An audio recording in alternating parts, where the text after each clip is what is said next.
I now give the floor to Ms. Rosemary Di Carlo. You have the floor, Madam. Thank you, Mr. President.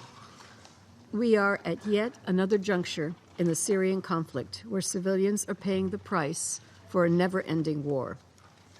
We have been here before, in Aleppo, in Eastern Ghouta, and in Raqqa. Today, it's Idlib, where 3 million civilians are at risk.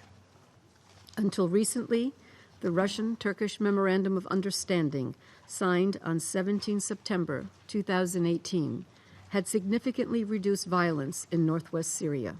However, we now see increasing hostilities on the ground.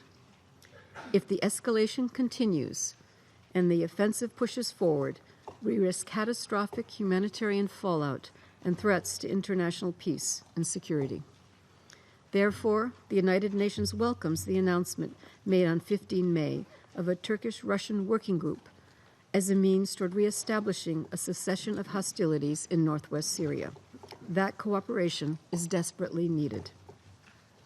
Mr. President, the UN has followed with great concern the dangerous intensification of violence in the de-escalation area of northwestern Syria, involving Syrian government forces and their allies, armed opposition forces, and Security Council-listed terrorist group Hayat Tahrir al-Sham, or HTS. Between February and March, we received reports of Syrian government airstrikes resuming on areas inside the Idlib de-escalation area, of HTS stepping up its cross-line raids on government forces, and mutual exchanges of mortars and rockets.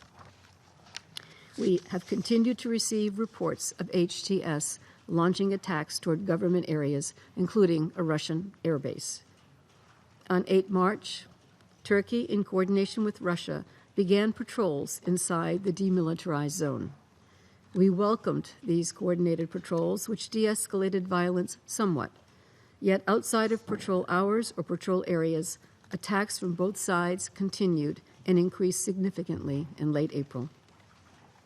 On 6 May, government forces began a ground offensive, reportedly including Russian air support, opening 2 fronts, one in northern Hama and the other in northeast Latakia.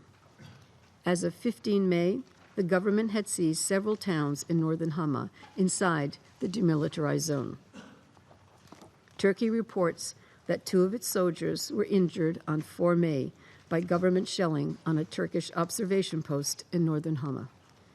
As the fighting has moved closer to the observation post, Syrian government and Russian strikes were reported in close vicinity to the post.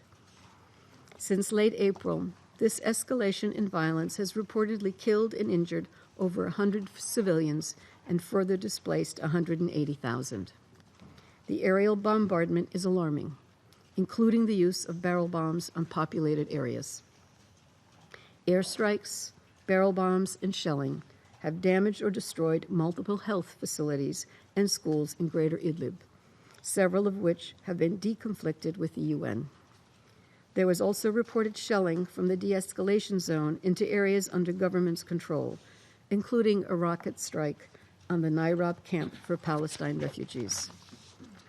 We appeal to all parties to cease hostilities, uphold international humanitarian law, and protect civilians.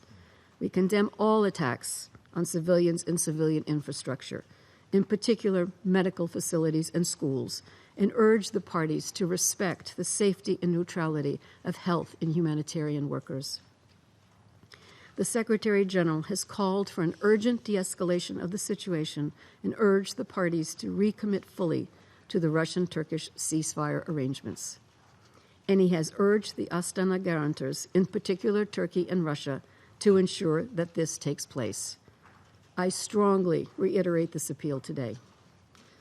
Mr. President, the current escalation once again reminds us of the urgent need for a political solution to the conflict. The international community agrees that the presence of HTS in Idlib must be addressed. But with 3 million civilians in close quarters, combating terrorism cannot be allowed to supersede obligations under international law. Special Envoy Pedersen has elaborated priorities for the political process. This Council has expressed support for his efforts. Alongside the urgent imperative to end the violence in northwest Syria, we need to revitalize the UN-facilitated political track. We must continue a sustained dialogue with the parties, building trust and confidence. We should work together in support of Russia and Turkey's recommitment to a ceasefire on Idlib. Then we can work towards restoring a nationwide ceasefire and focus on advancing the political roadmap in Resolution 2254. We need concrete action on the release of detainees and the clarification of the fate of missing persons. Reported estimates of the number of detained and missing since 2011 are well in excess of 100,000 people. The single greatest contribution that could be made now would be large-scale release of children, elderly, the infirmed, and women. Much progress has been made toward convening a credible, balanced, and inclusive constitutional committee. The UN continues to consult parties on a package addressing the committee's composition and rules of procedure that would be acceptable to both the government and the opposition Syrian Negotiation Commission. With a bit of compromise, it could move forward, and that step could help unlock a broader political process. International cooperation in support of the Geneva process is critical as Special Envoy Pedersen is to realize his mandate. Mr. President, the conflict in Syria is complex, but there is a path forward. Let us unite today for the first step to support an immediate de-escalation of the violence in Greater Idlib and work towards a political solution that meets the legitimate aspirations of the Syrian people. Thank you, Mr. President. I thank Ms. Rosemary for her